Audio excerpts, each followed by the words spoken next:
of the first chapter, few chapters of Coronavirus False Alarm, Facts and Figures, because my first recording got deleted. So it's by Dr Katrina Reiss and Dr Sucharit, Bhakdi. It's science, scandal and scepticism cut to the real facts about coronavirus in surprising #1 bestseller that's taken Germany by storm, published now for the first time in English. No other topic dominates our attention as much as the coronavirus, COVID-19, the infectious disease it triggers. There's been a global deluge of contradictory opinions, fake news and politically controlled information. Differing views on the dangers posed by the pandemic have led to deep division and confusion within government, society and even among friends and family. In Corona False Alarm, award-winning researchers Dr Katrina Reiss and Dr Sucharit Bhakdi give clarity to these confusing and stressful times. They offer analysis of whether radical protective measures, including lockdown, social distancing and mandatory masks, have been justified, and what the ramifications have been for society, the economy, the public health. Dr Reiss and Dr Bhakdi provide dates, facts and background information, including how COVID-19 compares with previous coronaviruses and the flu virus, what infection numbers and the death rates really tell us, the challenges around lockdown, were the productive measures justified, mandatory mask wearing, does the science support it, does the race for vaccine development make sense, what are the chances of success, will the vaccine be safe and will people accept it? Okay, so here we go. For the first months of year 2020 were characterised worldwide by a single nightmare, Corona. Dreadful images took wing from China and from Italy, followed by other countries. Projections on how many countless deaths would occur were coupled with pictures of panic buying and empty supermarket shelves. The media in everyday life was driven by Corona, morning, noon and night, for weeks on end. Draconian quarantine measures were established all over the world. When you stepped outside, you found yourself in a surreal world, not a soul to be seen, but instead empty streets, empty cities and empty beaches. Civil rights were restricted as never before since the end of the Second World War. The collapse of social life and the economy were generally accepted as being inevitable. Was the country under threat of such dreadful danger to justify these measures? Had the benefits that could possibly be gained by these measures been adequately weighed against the subsequent collateral damage that might also be expected? Is the current plan to develop a global vaccination program realistic and scientifically sound? Our original book was written for the public in our country and was translated version is tilted towards German narrative. However, global developments have advanced along similar lines so that the basic argument holds. We have replaced a number of local events in favour of pressing new issues regarding the question of immunity and the postulated need for development of vaccines against the virus. The intent of this book is to provide readers with vast and facts and background information, so they will be able to arrive at their own conclusion. Statements in the book should be regarded as the author's opinions, and we submit for your scrutiny. Criticism and dissent are welcome.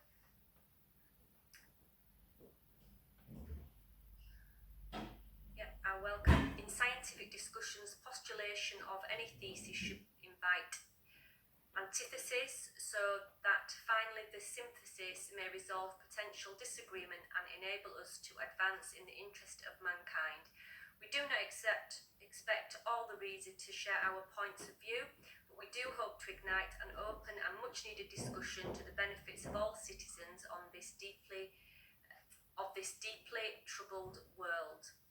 How everything started. In December of 2019, a large number of respiratory illnesses were recorded in Wuhan, a city with about 10 million inhabitants. The patients were found to be infected with a novel coronavirus, which was later given the name SARS-CoV-2.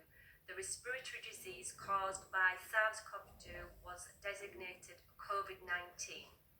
In China, the outbreak evolved into an epidemic in January 2020, rapidly spreading around the globe.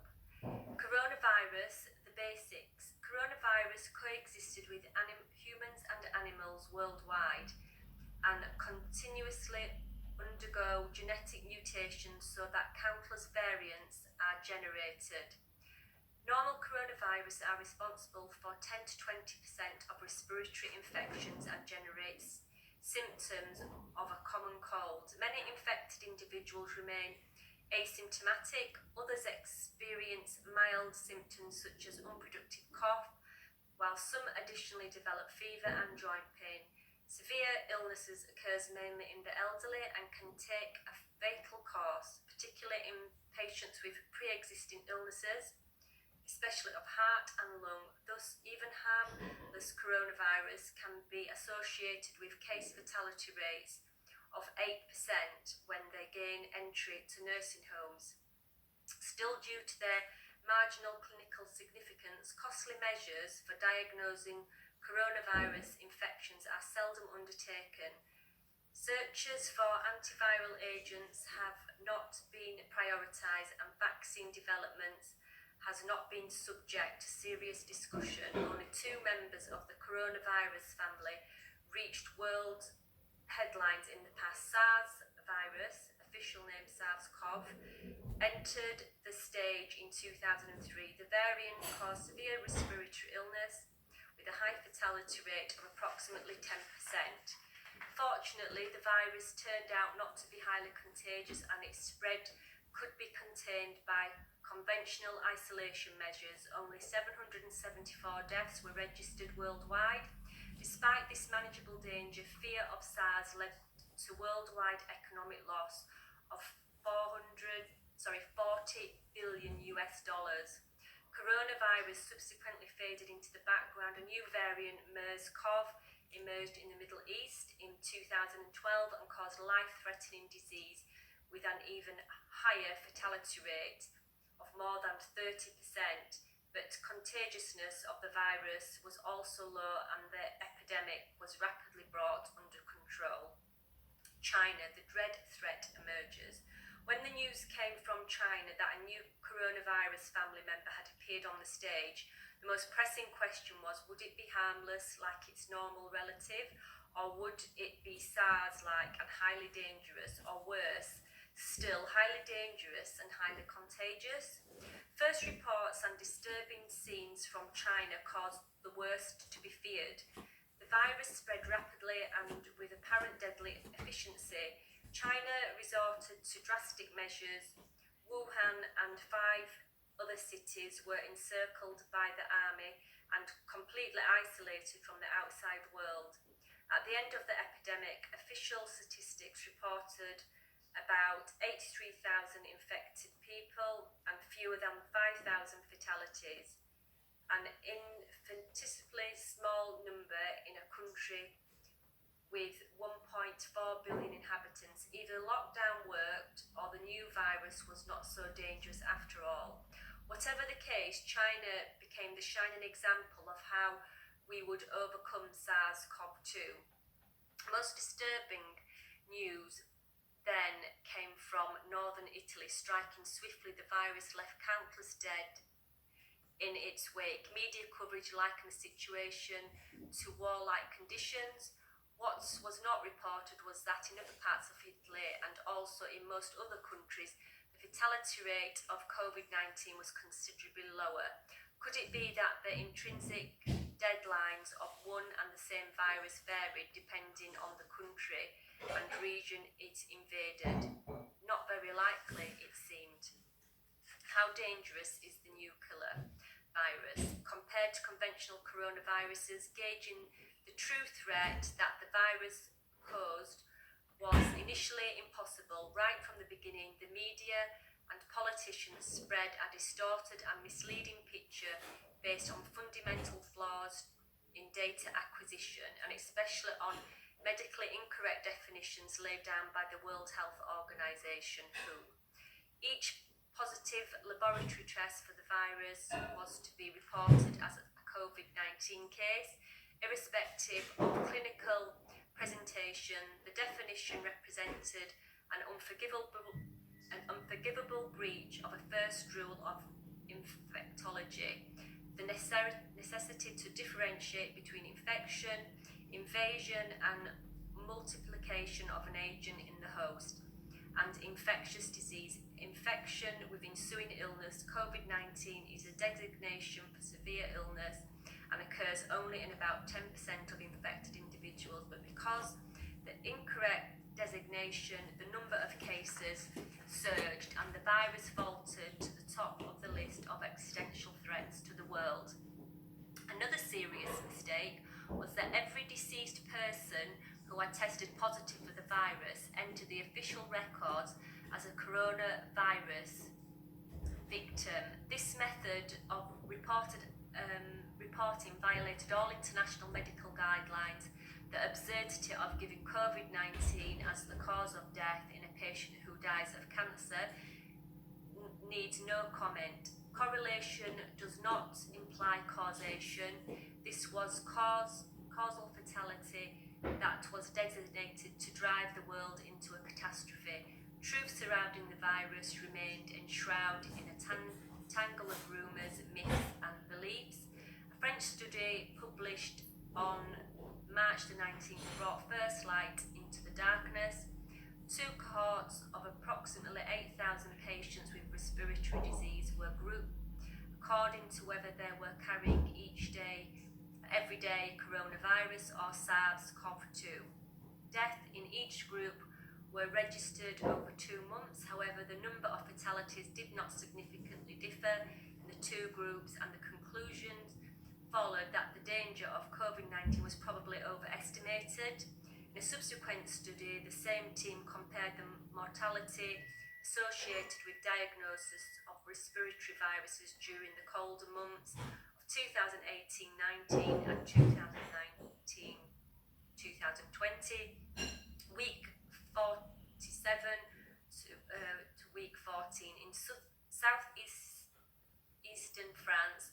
Overall, the proportion of respiratory viruses associated deaths among hospitalised patients was not significantly higher in 2019-2020 than the year before. Thus, addition of SARS-CoV-2 to the spectrum of viral pathogens did not affect overall mortality in patients with respiratory disease. The case of SARS-CoV. How can the aforementioned be reconciled with and of official records of the horrifying numbers of COVID-19 deaths? Two numbers must be known if the danger of a virus is to be assessed: the number of infections and the number of deaths. How many were infected by the new virus? Attempts to answer this question would be set by three problems. How reliable was the test for the virus detection? The virus is present in the nasal pharynx for approximately 2 weeks, during which time it can be detected. How is this done? Viral RNA is transcribed into DNA and quantified by so-called polymerase chain reaction PCR.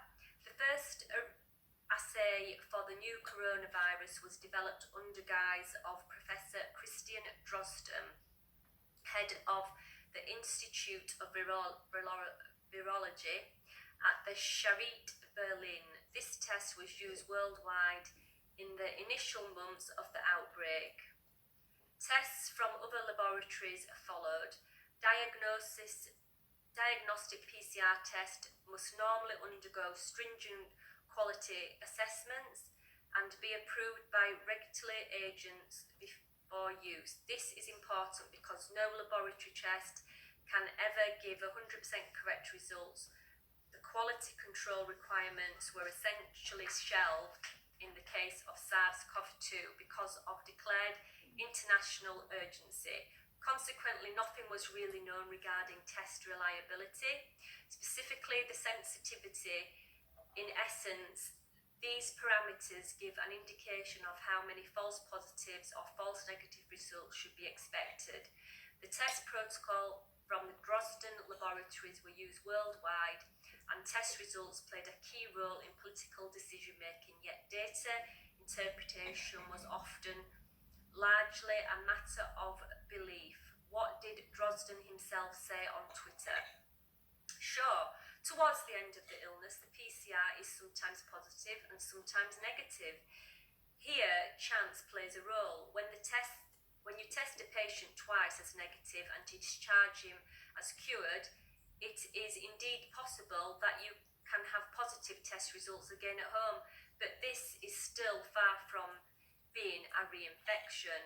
Several physician colleagues have informed us of similar haphazard results with patients who have been tested repeatedly during their hospitalisation.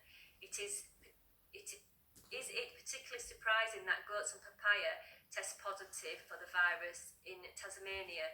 The criticism by the President of Tasmania regarding the unreliability of the test kits was of course immediately dismissed by the WHO, but today it is perfectly clear that the test result is error prone, as is every PCR.